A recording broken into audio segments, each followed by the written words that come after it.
नमस्कार। तिब्बत टीवी के हिंदी प्रसारण में स्वागत है। तिब्बत टीवी के साप्ताहिक हिंदी समाचार में हम दर्शकों को परम पावन दलाई लामा, वर्तमान तिब्बत के परिस्थिति, निर्वासन में तिब्बत तथा तिब्बत मुक्ति साधना के संदर्भ में जानकारी प्रस्तुत करते हैं। मैं हूं तेंजिन पेल्जोर। आगे देखिए इस सप्ताह के प्रमुख खबर। चीनी हिरासत में तिब्बती राजनीतिक बंदी गेशे फेंदे ग्यल्सेन का मृत्यु। सिक्योंग पेम्बा-त्सरिंग का इंग्लैंड, अमेरिका और कनाडा का आधिकारिक यात्रा। केंद्रीय तिब्बती प्रशासन के नेतृत्व ने चेक गणराज्य के नवनिर्वाचित राष्ट्रपति पीटर पैवेल को बधाई दी। सिक्योंग पेम्बा-त्सरिंग ने भारत सरकार द्वारा पद्मश्री पुरस्कार से सम्मानित तिब्बती मित्रों को बधाई दी। यूरोपीय संसद में परम पावन दलाई लामा जी और आर्क बिशप डेसमंड टुटू की फिल्म मिशन जॉय को प्रदर्शित की। लंदन तिब्बत कार्यालय द्वारा फिनलैंड और पोलैंड में तिब्बत जागरूकता अभियान। समाचार विस्तार इस प्रकार से है।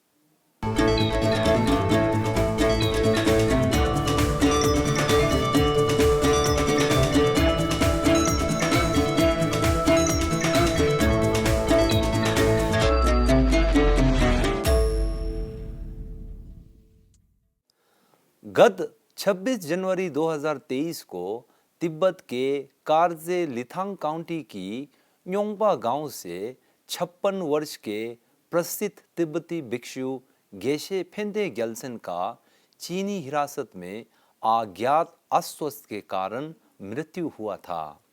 सूत्रों के अनुसार गेशे फेंदे ग्यल्सेन तिब्बत के अंदर अक्सर अपने अनुयायियों को धार्मिक शिक्षा देते रहते हैं।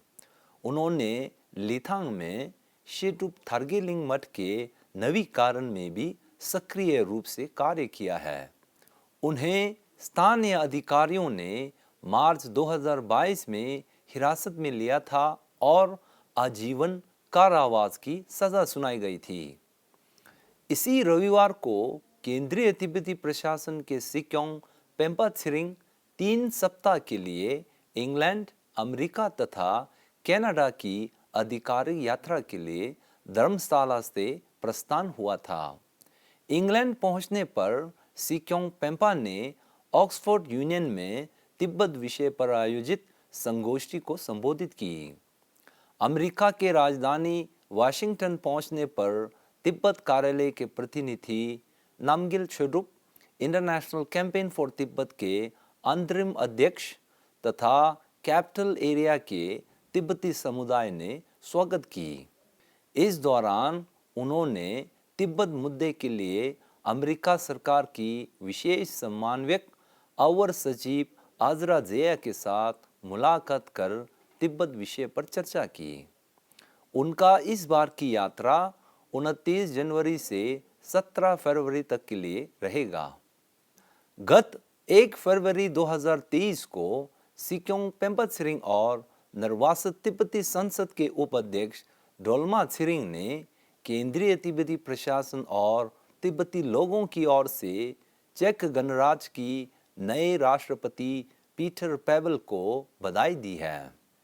अपने संदेश में सिक्योंग पेम्पा ने कहा कि मुझे पूरा विश्वास है कि आप नए राष्ट्रपति के रूप में महान वैक्लफ हैवेल की विरासत और कार्यों को आगे बढ़ेगी तथा विश्व एवं यूरोप में शांति स्थापित करने में महत्वपूर्ण योगदान देंगे। इसी प्रकार उपाध्यक्ष डोल्मा त्सरिंग ने कहा कि परम पावन दलाई लामा जी और पूर्व राष्ट्रपति वैक्लफ हैवेल के आजीवन मैत्री ने तिब्बत और चेक गणराज्य को बहुत करीब लाया है। मुझे विश्वास है कि आपके नेतृत्व में चेक गणराज्य मानवाधिकारों की मूल्यों, सत्य और प्रतिष्ठा को बरकरार रखते हुए पूर्व राष्ट्रपति हैवेल के विरासत और परंपरा का पालन करना जारी रखेगा।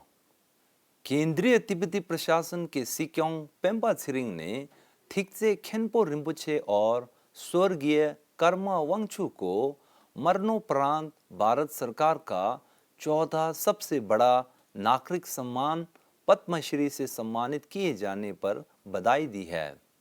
अपने शुभकामनाएं संदेश में सिक्योंग पेम्पा ने लिखा कि मैं अत्यधिक सम्मान के साथ केंद्र तिब्बती प्रशासन और तिब्बती लोगों की ओर से आप दोनों को पद्मश्री पुरस्कार से सम्मानित किए जाने पर बधाई देता हूं। ये हम सभी के लिए, विशेष रूप से तिब्बतियों, लद्दाख और अरुणाचल के लोगों के लिए बहुत गर्व की बात है। 31 जनवरी 2023 को तिब्बत कार्यालय ब्रसल्स और यूरोपीय सांसद मिकलस पैक्सा कार्यालय के संयोजन में यूरोपीय संसद में मिशन जॉय संकट के समय में खुशी की तलाश फिल्म का स्क्रीनिंग किया गया था। इस अवसर पर यूरोपीय सांसद पैक्सा ने इस चलचित्र के बारे में संक्षिप्त जानकारी साझा की। इस फिल्म स्क्रीनिंग में यूरोपीय संसद के सचिवों, यूरोपीय संघ के नीति निदेशक, प्रतिनिधि रिंगजिन छोडन तथा तिब्बत कार्यालय के अधिकारियों ने भाग लिया था। लंदन तिब्बत कार्यालय के प्रतिनिधि सोनम फ्रासी ने सरकारी तथा सिविल सोसाइटी के बीच तिब्बत मुक्ति साधना में अधिक समर्थन जुटाने के लिए हेलसिंकी और वार्सो का 23 से 28 जनवरी 2023 तक का दौरा किया था। अपनी यात्रा के दौरान उन्होंने केंद्रीय तिब्बती प्रशासन के 2 मुख्य उद्देश्यों पर जोर देते हुए कहा कि तिब्बत कभी भी चीन का हिस्सा नहीं था और परम पावन दलाई लामा जी के पुनर्जन्म मामले में हस्तक्षेप करने का चीन लोक गणराज्य का कोई अधिकार नहीं है। साथ ही उन्होंने वर्तमान तिब्बत की बिगड़ती स्थिति जैसे जबरन उपनिवेशिक बोर्डिंग स्कूल, अनधिकृत डीएनए संग्रह, चीनी लोगों का जनसंख्या स्थानांतरण इत्यादि विषय पर जानकारी दी।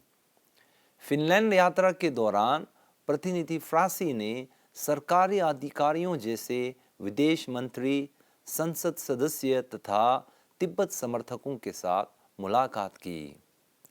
इसी के साथ आज का खबर यही समाप्त होती है। अगले हफ्ते हम फिर मिलेंगे। मुझे दीजिए आज्ञा। धन्यवाद।